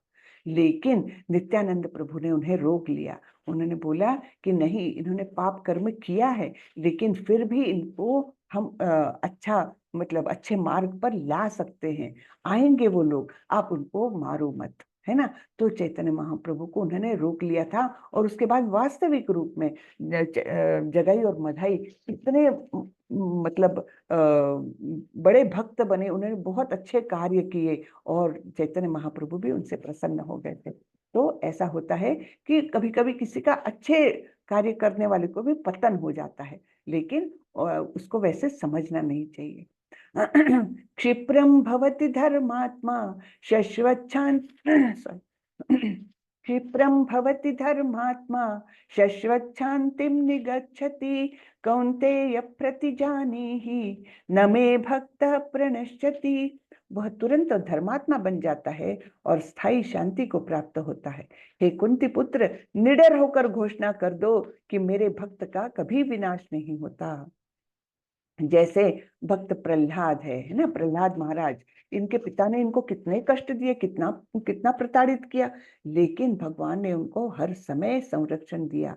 तो इसलिए बोल रहे हैं कि मेरे भक्त का कभी विनाश नहीं होता, चाहे कोई कितने भी प्रयत्न कर ले, लेकिन अगर वो मेरा भक्त है तो उसका विनाश नहीं हो सकता, उसकी मैं रक्षा करता हूँ। जैसे नरसिंहदेव स्वतः अवतरित हुए थे प्रहलाद महाराज की रक्षा करने, हिरण्यकश्यप का वध करने, है ना। तो ये अब हम सोचते हैं कि हे कुंती पुत्र, निडर होकर घोषणा कर दो। ये अर्जुन को क्यों बोल रहे हैं कि तुम घोषणा करो, खुद क्यों नहीं बोल रहे हैं कि मेरे भक्त का नाश नहीं होता, ये मैं बोल रहा हूँ, ऐसे क्यों नहीं? क्योंकि एक प्रकार से दूसरा कोई बोलता है दुनिया को तो दुनिया को ज्यादा विश्वास होता है ना। हम अपने मुंह से बोलेंगे कि मैं ये कर सकता हूँ, इससे ज्यादा प्रभावशाली क्या होता है, दूसरा व्यक्ति, सक्षम व्यक्ति बताए दुनिया को कि हाँ ये ऐसा कर सकता है। तो इसलिए कुंती पुत्र को बोल रहे हैं, अर्जुन को बोल रहे हैं कि तुम घोषणा करो कि मेरे भक्त का कभी विनाश नहीं होता। माम ही पार्थ व्यपाश्रित्य ये स्युः पापयोनयः स्त्रियो वैश्यास्तथा शूद्रास ते यान्ति पराम गतिम। हे पार्थ, जो लोग मेरी शरण ग्रहण करते हैं वे भले ही निम्न जन्मा स्त्री, वैश्य तथा शूद्र क्यों न हो, वे परम धाम को प्राप्त होते हैं। तो कोई भी भगवान की शरण ग्रहण करे तो वो परम धाम को प्राप्त होता है, चाहे वो स्त्री, वैश्य, शूद्र कोई भी हो। तो अगर भगवान की शरण में जाता है तो उसको सद्गति मिलती है, उसको परम धाम मिलता है। और फिर ये फॉर्मूला बता रहे हैं कि किस प्रकार भगवान को प्राप्त किया जा सकता है। मन्मना भव मद भक्तो मद्याजी माम नमस्कुरु मामे वैश्यसि युक्त्वैवम् आत्मानं मत्परायणः। अपने मन को नित्य मेरे चिंतन में लगाओ, मेरे भक्त बनो, मुझे नमस्कार करो और मेरी ही पूजा करो। इस प्रकार मुझ में पूर्णतया तल्लीन होने पर तुम निश्चित रूप से मुझको प्राप्त करोगे। तो ये अंत में ये संदेश दिया है भगवान ने कि हमको नित्य उनका चिंतन करना चाहिए। नित्य यानी बिना खंड के, है ना। ऐसा नहीं कि नहीं नहीं 5 घंटा मैं अभी मूवी देख रहा हूं तो मुझे स्मरण नहीं, ये नहीं हो। भगवान का विस्मरण होना ही नहीं चाहिए, है ना, नित्य सतत, है ना। फिर मेरे भक्त बनो, मुझे नमस्कार करो और मेरी ही पूजा करो। भक्त बनो यानी क्या, अनन्यश्चिन्तयन्तो माम ये जना पर्युपासते है ना। तो ऐसे अनन्य भक्त बनो, मुझे नमस्कार करो और मेरी ही पूजा करो। इस प्रकार मुझ में पूर्णतया तल्लीन होने पर तुम निश्चित रूप से मुझको प्राप्त होगे। ये आश्वासन दे रहे हैं भगवान। ठीक है, तो प्रभुपाद जी के कुछ शब्द हम देखेंगे। प्रभुपाद जी की जय। इस श्लोक से स्पष्ट है कि इस भौतिक जगत से छुटकारा पाने का एकमात्र साधन कृष्ण भावनामृत है। कृष्ण भावनामृत यानी क्या, कृष्ण की भावना में हम अपने आप को समर्पित करके उस अमृत का पान करते हैं, है ना। यानी ही क्या कि हम अनन्य भक्त बनते हैं। लेकिन कृष्ण तत्व को न जानने के कारण भाष्यकार कृष्ण को छिपाते हैं और उनको उनके मन या शरीर से पृथक बताते हैं, है ना। तो भाष्यकार क्या अपना ज्ञान बताने के लिए दुनिया के सामने वे वस्तुतः कृष्ण को नहीं जानते। हाँ, जो है असली में कृष्ण वो नहीं जानते, और फिर क्या कुछ भी उसमें अपनी मनगढ़ंत बातें बता देते हैं कि कृष्ण का मन और शरीर भिन्न भिन्न है। ऐसा नहीं है, भगवान का सब कुछ जो है वो एक ही है ना। एब्सोल्यूट ट्रूथ जिसको बोलते हैं, तो उसमें भिन्नता हो ही नहीं सकती, एब्सोल्यूट है वो, है ना। तो फिर उनका मन और शरीर और बुद्धि और आत्मा ये सब कुछ एक है भगवान का। तो वो पृथक बताने की गलती ये लोग करते हैं। यद्यपि यह कृष्ण तत्व के प्रति निरी अज्ञानता है, किंतु कुछ लोग जनता को भ्रमित करके धन कमाते हैं। अतः मनुष्य को कृष्ण के आदि रूप में मन को स्थिर करना चाहिए। उसे अपने मन में यह दृढ़ विश्वास करके पूजा करने में प्रवृत्त होना चाहिए कि कृष्ण ही परम है। कृष्ण की पूजा के लिए भारत में हजारों मंदिर है जहां पर भक्ति का अभ्यास किया जाता है। जब ऐसा अभ्यास हो रहा हो तो मनुष्य को चाहिए कि कृष्ण को नमस्कार करे, उसे अर्च विग्रह के समक्ष नतमस्तक होकर मनसा वाचा कर्मणा हर प्रकार से प्रवृत्त होना चाहिए। मनसा वाचा कर्मणा, है ना। हमारे कर्म भी भगवान के लिए, हमारी वाचा यानी हमारी वाणी भी कृष्ण के लिए, और मन भी एकाग्र हो कृष्ण में। इस प्रकार हमने ये हमारा व्यवहार रहना चाहिए। इससे वह कृष्ण भाव में पूर्णतया तल्लीन हो जाएगा, इससे वह कृष्ण लोक को जा सकेगा। उसे चाहिए कि कपटी भाष्यकारों के बहकावे में न आए, उसे श्रवण कीर्तन आदि नवधा भक्ति में प्रवृत्त होना चाहिए। शुद्ध भक्ति मानव समाज की चरम उपलब्धि है। तो मनुष्य जन्म को सार्थक करने के लिए शुद्ध भक्ति ही एक मार्ग उपाय है, नहीं तो हमारा जीवन सफल नहीं हो सकता। है ना। सफलता क्या है हमारे जीवन की, हम भगवत प्राप्ति करें, तो वो केवल शुद्ध भक्ति के माध्यम से ही हो सकता है। हरे कृष्ण। तो इस अध्याय की समरी हम देखते हैं। ये ज्ञान कैसा है, हमने देखा है जो राज विद्या राजगुह्यम पवित्रम इदम उत्तमम प्रत्यक्षावगमम धर्म्यम सुसुखम कर्तुम अव्ययम, इस प्रकार से वर्णन किया हुआ है राज विद्या का, इस भगवत ज्ञान का। हाँ, फिर भगवान के पास कैसे जाएं, कैसे अप्रोच करें भगवान को। सततम कीर्तयन्तो मां, हमेशा कीर्तन करो भगवान का, सततम कीर्तयन्तो माम, है ना।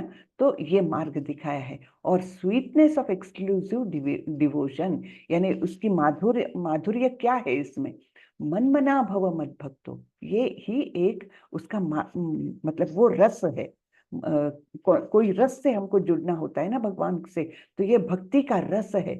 मन मना भव मद भक्तो मध्याजीमाम नमस्कुरु मामे वैश्यसि युक्तवयम आत्मानम मत परायणम। ठीक है, तो यहाँ पर ये हमारा अध्याय खत्म हुआ। किसी को कुछ प्रश्न पूछना है तो पूछिए, आज थोड़ा सा लेट हो गया हमें।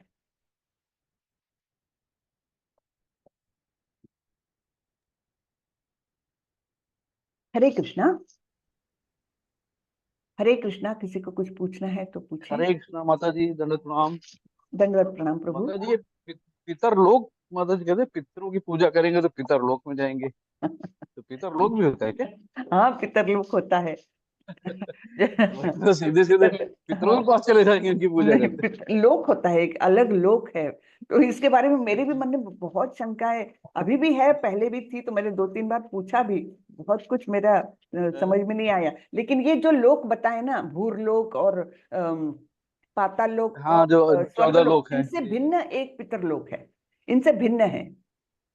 हाँ, जहाँ जी पितर जाते हैं, थोड़े से सेपरेट है वो। ऐसा लोक है, वहां पर पितर लोगों को रहता है। वो कहाँ, कौन जाते हैं, तो जो पितरों की पूजा करते हैं वो जाते हैं, ऐसा। तो पितरों की पूजा तो सभी लोग करते हैं माता जी, हर नहीं श्राद्ध नहीं नहीं, देते हैं पूजा नहीं, वो उनको हर पूजा साल। नहीं हुई प्रभु, अपन हम भगवान की पूजा करते हैं केवल। हम उस समय पितरों को याद करते हैं और उनको कुछ अर्पण करने हैं। पूजा करना अलग होता है। पूजा हम कैसे करते हैं कि उनकी आरती करेंगे, उनको मतलब सब नहलाते हैं, श्रृंगार करते हैं, सब कुछ है ना, सेवा करते हैं। वैसे ही हम पितरों की नहीं करते। हम उस दिन उनका स्मरण करते हैं, उनको श्रद्धांजलि देते हैं और उनको विष्णु का प्रसाद खिलाते हैं। वो विष्णु का प्रसाद पा करके उनकी गति अच्छी हो, इसके लिए पूजा करना थोड़ा सा अलग हो जाता है। पूजा में हम लोग बहुत कुछ करते हैं। जैसे अर्चा विग्रह की पूजा करते हैं वैसे। हाँ, अर्च विग्रह की पूजा करते समय हम बहुत कुछ करते हैं, जी उसमें भावना भी अलग रहती।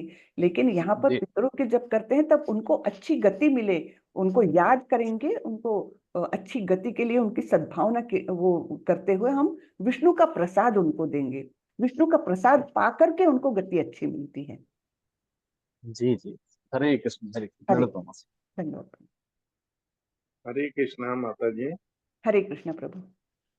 माता जी, जैसे ये बात पहले भी जानते थे कि अलग अलग ब्रह्मांड अनंत है, सबके अलग अलग ब्रह्मा जी है, जी, 100 वर्ष उनकी आयु है। मतलब आयु सब ब्रह्मांड में एक ही रहती होगी, ब्रह्मा जी की 100 वर्ष है। 100 वर्ष रहती होगी, लेकिन जैसे 100 वर्ष किसके, ब्रह्मा जी के। नहीं, ब्रह्मा के 100 वर्ष, लेकिन उसमें कालावधि कहाँ से गिना जाता है। उस ब्रह्मांड का कलयुग कितना है, 4,32,000 हमारा है, उनका अलग होगा, दूसरे ब्रह्मांडों में अलग होगा। तो नेचुरली उसका कैलकुलेशन 100 वर्ष का अलग हो जाता है ना। अच्छा तो सभी कुछ टाइम की समय की गणना भी अलग अलग होगी ना वहां पर, तो इसलिए अच्छा। सबका वो समय भी अलग अलग होगा। कलयुग और ये सब हाँ, त्रेता, इनका सब कैलकुलेशन अलग हो सब जाएगा। कैलकुलेशन अलग होगा ओ, इसके लिए। वही चीज हरे पूछनी। जी, धन्यवाद माता। हरे कृष्ण माता धन्यवाद जी। प्रभु। हरे कृष्ण माता जी, बोलिए। माता जी, मेरा प्रश्न थोड़ा सा पर्सनल है। जैसे आप ही बोल रहे थे कि कोई भी, हमें एक तो ईर्ष्या नहीं करनी चाहिए और कोई भी कार्य जो हो रहा है वो भगवान की इच्छा के बिना नहीं हो रहा है। तो अब जैसे मेरे घर में मतलब मुझे मैरिज लाइफ में वैसे कोई दिक्कत नहीं है, फाइनेंशियली सोशली वैसे कोई प्रॉब्लम नहीं है। बट एक तो प्रॉब्लम है कि जो मेरे पार्टनर हैं वो अल्कोहल बहुत लेते हैं। और दूसरा, उनका पहले से किसी से अफेयर था, तो वो शादी के बाद भी उन्होंने कंटिन्यू किया, वो मुझे बहुत टाइम बाद पता चला। और मैंने काफी लड़ाई झगड़ा, अपने अपने लिए जो कर सकता है इंसान वो करा, लड़ाई झगड़ा भी किया, प्यार से भी समझाया, इन लॉज की भी मदद ली।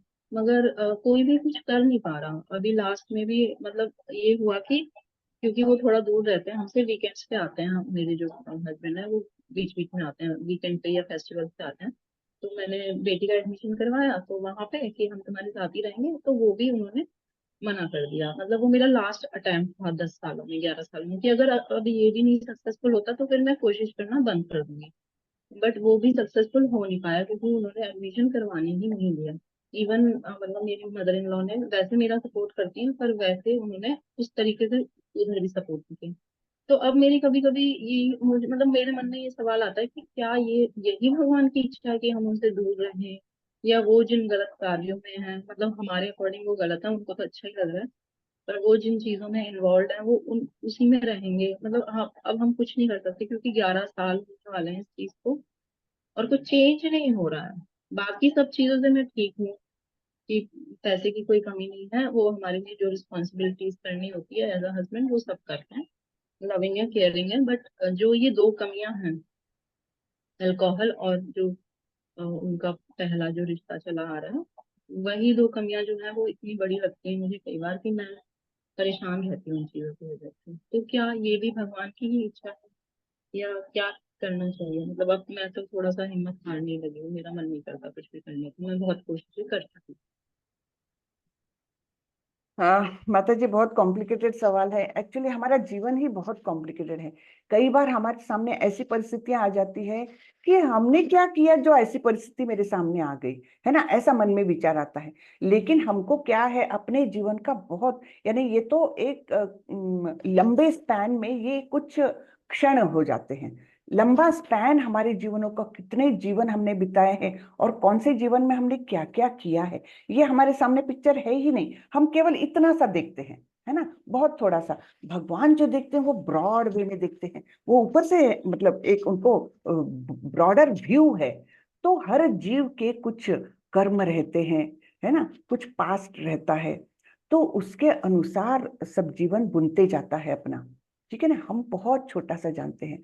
ये बहुत गलत हो रहा है आपके साथ, निश्चित रूप में, है ना, निश्चित रूप में गलत हो रहा है, इसमें कोई दो राय। अब इसमें हम भगवान को नहीं दोष दे सकते, है ना। एक तो उस व्यक्ति के पहले कर्म, हमारे भी पहले कर्म, है ना, सब कॉम्बिनेशन होके हमारे सामने जीवन आता है।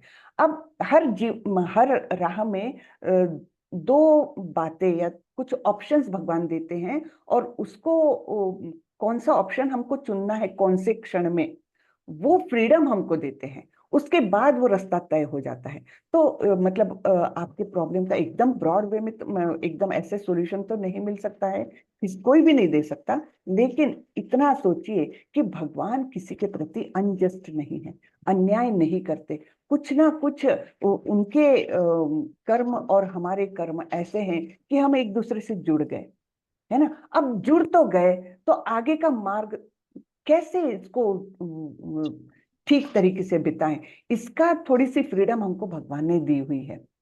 वो फ्रीडम क्या है, ये अपने आप को ही ढूंढना है। ठीक है ना। तो ये आप मतलब इस समय हम भगवान को ऐसा दोष नहीं दे सकते कि ये भगवान की इच्छा से हो रहा है तो भगवान दोषी है। नहीं, इसमें दोनों के जो पहले के कुछ कर्म हैं, उनके कारण हम एक साथ आए हैं, है ना। और फिर अभी एक साथ आए हैं, तो फिर आगे का क्या। तो इसके लिए हमको बहुत शांति से, और एक तो ऐसे समय में हमको मन शांत रखना बहुत आवश्यक है। दूसरा, जब हम हरि नाम जप करते हैं ना, तो धीरे धीरे हमारे जो परमात्मा है परमात्मा के मतलब चैत्य गुरु है वो हमारे, तो वो हमें आदेश देने लगते हैं। वैसे वे हर घड़ी हमें मार्ग दिखाते हैं, लेकिन हमारे ऊपर जो काम क्रोध लोभ मोह मद मत्सर का जो मैल रहता है ना, उसके कारण हम वो चैत्य गुरु के आदेश को या उनके संदेश को हम सुन नहीं सकते। तो जैसे जैसे हम इस मार्ग पर जाते हैं भक्ति में, तो हमारे अंदर से जो आदेश आते हैं परमात्मा द्वारा दिए गए, वे स्पष्ट होते जाते हैं, और फिर हमारे जीवन को एक अच्छी दिशा मिल सकती है। ठीक है, आपका प्रॉब्लम बहुत जटिल है, और वो आपको ही एक प्रकार से बहुत शांति से उसमें से मार्ग निकालना है। लेकिन ये निश्चित सोच के रखिए, भगवान किसी के भी जीवन में उतनी बड़ी परीक्षा नहीं देते जितनी कि वो सॉल्व ही नहीं कर सके। हाँ, ऐसी परीक्षा कभी नहीं लेते भगवान, उसकी कैपेसिटी के अनुसार ही परीक्षा मिलती है। हर एक के जीवन में परीक्षा की घड़ियां आती रहती है, रोजमर्रा में भी आती है, लेकिन इतना निश्चित है कि उसकी कैपेसिटी के ऊपर भगवान परीक्षा नहीं देते। जितना आप कर सकते हो, ये भगवान को विश्वास है, उतनी ही बड़ी परीक्षा देंगे आपको। तो आपको फिर मार्ग कैसे निकलेगा, आप अपने चैत्य गुरु से पूछिए। चैत्य गुरु जो आपके अंदर बैठे हुए हैं, परमात्मा, लेकिन वो वो परमात्मा तो माता जी,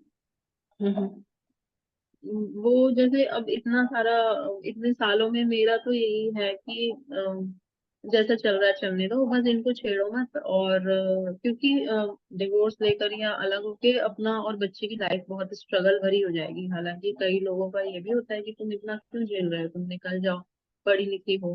बट मुझे लगता है कि जो एक फैमिली में रह के सपोर्ट मिलता है बच्चे को भी और हमें भी, वो अलग रह के बहुत अलग चीज हो जाएगी। तो मेरा तो खुद का पर्सनल डिसीजन ये है कि ठीक है, इस वाली तकलीफ को झेल कर और इसको करते रहते हैं कंटिन्यू। तो क्या ये जो मेरा डिसीजन है वो ठीक है? मतलब अलग नहीं होना चाहती मैं, मेरा जैसा चल रहा है मेरा ठीक है चल रहा है। बिल्कुल पर्सनल, अगर आप ये पूछोगे तो मेरा पर्सनल ये है कि आपका, आपने जो सोचा है वो बहुत योग्य है। हाँ, मेरा पर्सनल है। अब इसमें बहुत भिन्न मतभेद हो सकते हैं, लेकिन ये आपका जो डिसीजन लग रहा है वो मुझे बिल्कुल ठीक लग रहा है। इसी में से आप थोड़ा भक्ति की तरफ मुड़िए। उनको आपके पति को भी आप प्रसाद खिलाइए, उनके प्रेजेंस में थोड़ा सा हरिनाम लीजिए, जोर से नहीं, उनको शायद पसंद नहीं आए, लेकिन घर में वो वाइब्रेशंस भी रहेंगे। धीरे धीरे करके देखिए, कोई भी आदमी भी बदल जाता है, वो भी अच्छी राह में आ जाएंगे। तो उनको प्रसाद खिलाइए, जब भी आते हैं तो उनके खाने में पूरा खाना भगवान को भोग लगाने के बाद ही खिलाइए। वो प्रसाद का बहुत परिणाम होता है, और हरिनाम का बहुत परिणाम होता है, बहुत ज्यादा। हरिनाम का तो बहुत ही ज्यादा होता है। तो धीरे धीरे आप ऐसे घर में वातावरण रखें कि थोड़ा सा उनका भी इंक्लिनेशन होने लग जाए। मनुष्य में बहुत परिवर्तन आते हैं। ऐसा नहीं कि एकदम स्टैम्प पेपर पे जन्म से जैसा है वैसे मृत्यु तक रहता है इंसान, नहीं, बहुत चेंजेस आते हैं। तो आप उस चेंज का कारण बनिए, तो आपके मतलब जीवन में बहुत परिवर्तन आ सकता है माता जी। भक्ति में बहुत अद्भुत शक्ति है, इतनी बात पक्की। तो आप केवल प्रसाद और हरि नाम, इन दोनों का उपयोग करके आपके जीवन को बदल सकते हैं। हरे कृष्ण। हाँ जी माता धन्यवाद माता जी। हरे हरे कृष्णा माता जी। माता जी, मैं 2 लाइन इनके इस मैटर में क्या मैं बोल सकती हूँ क्या? जी। माता जी, धन्यवाद माता जी।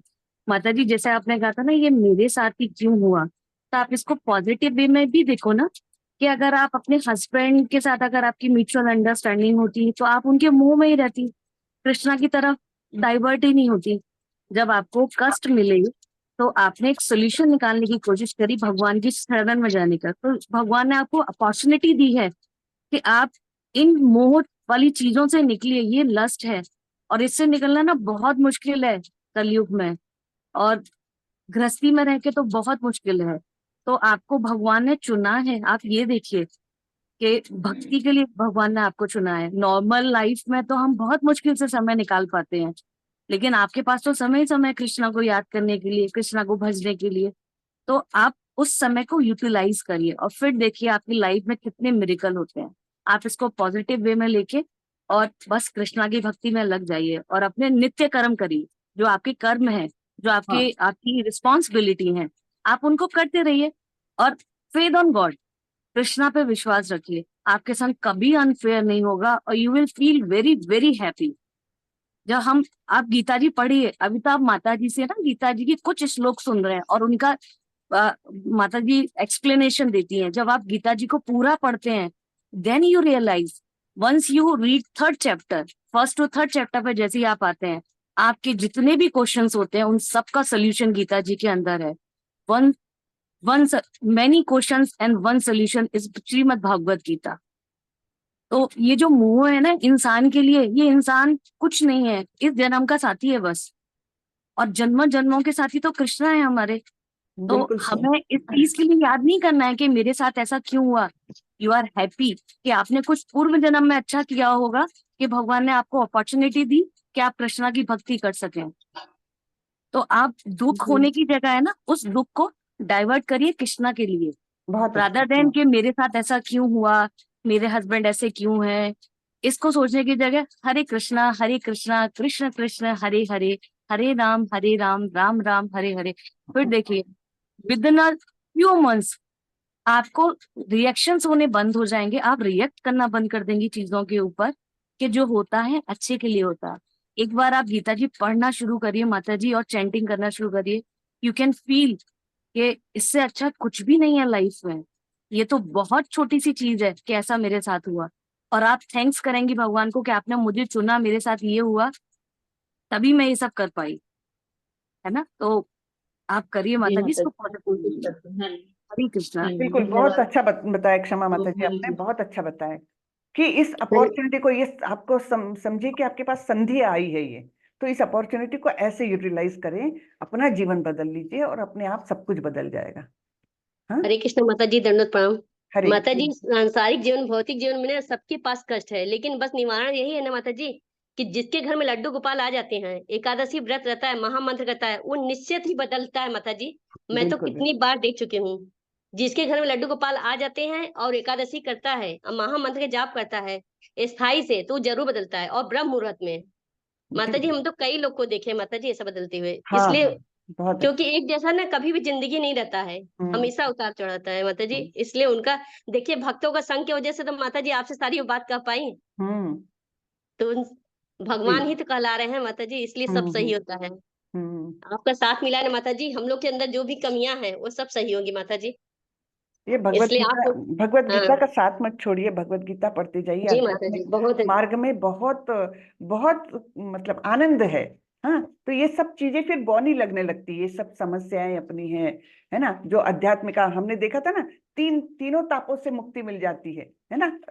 आज के श्लोक में था ना, आध्यात्मिका, अधिभौतिका, अधिदैविका, तीनों तापों से मुक्ति मिलती है अगर हम भक्ति में प्रगति करें तो बस यही मार्ग है सबसे अच्छा, देखिए कुछ माता जी, कम भक्ति खर्चों में करने भी। पर भी ना, भक्ति करने में भी सारे लोग बोलते हैं अगर यही पढ़ाई तुम पहले कर रही होती तो आगे कितना बढ़ती, और जो कि तुम दिन रात इसमें पढ़ रही हो, लेकिन माता जी वे पढ़ाई में इतना मन नहीं लगता था जितनी लगन इसमें लग गई है। हाँ, क्योंकि ये इसमें बात ना है। हर दिन जागने की, जानने की इच्छा होती है, मतलब हाँ, जिज्ञासु जो होता है ना, सचमुच इसमें है सही में। कि आप कितना भी पढ़ा देंगे ना, लगता है कि आगे हाँ, और पढ़े, ऐसा आगे लगता और है पढ़े। 24 घंटे पूरे नहीं पढ़ रहे हैं ये, मतलब घर के काम तो निपटाने पड़ते, फिर जल्दी जल्दी वो करो और कुछ पढ़ लो, जल्दी जल्दी वो करो, कुछ सुन लो, बस इसी जी में माता मतलब जी, ध्यान है ना। बहुत ही बहुत सचमुच कहा गया है ना, गीता और क्या रामायण और हम्म ये सब चीज पढ़ने में सचमुच है। भागवत देखिए माता जी, सब हम्म चीज मतलब इतना ज्यादा पढ़ने से जो होता है ज्ञान ना, वो हम लोग किताबी जो किताब पढ़े हैं ना, वो चीज उतना मन नहीं लगा है ना, वो दिमाग में धसा भी है। अब मेन चीज रुचिकर नहीं लगता है, जो ये रुचिकर हाँ, लगता है। तो सुखम, क्योंकि सुखमय लगता है ना। हाँ, क्योंकि भक्तों का संग मिल गया है ना माता जी, भक्तों के जी संग से आदमी बहुत आगे बढ़ता है और जी, सारी परेशानियां खत्म होती हैं। बिल्कुल सही। हरे कृष्ण माता जी। हरे कृष्ण, हरे कृष्ण। किसी का कुछ सवाल हो तो पूछ लीजिए, नहीं तो हम आज का सेशन यही खत्म करें।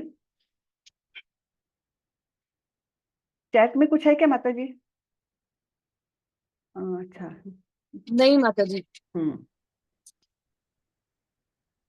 हरे चलिए। कृष्ण माता जी, हरे दंडवत कृष्ण, प्रणाम। हरे कृष्ण धन्यवाद। से। हरे कृष्ण। हरे कृष्ण माता जी, प्रणाम। वाञ्छा कल्पतरुभ्यश्च कृपा सिन्धुभ्यश्च पतितानां पावनेभ्यो वैष्णवेभ्यो नमो नमः। अनंत कोटि वैष्णव वृंद की जय, श्रीला प्रभुपाद जय की जय। हरे कृष्ण, जय। हरे हरे कृष्ण, कृष्ण।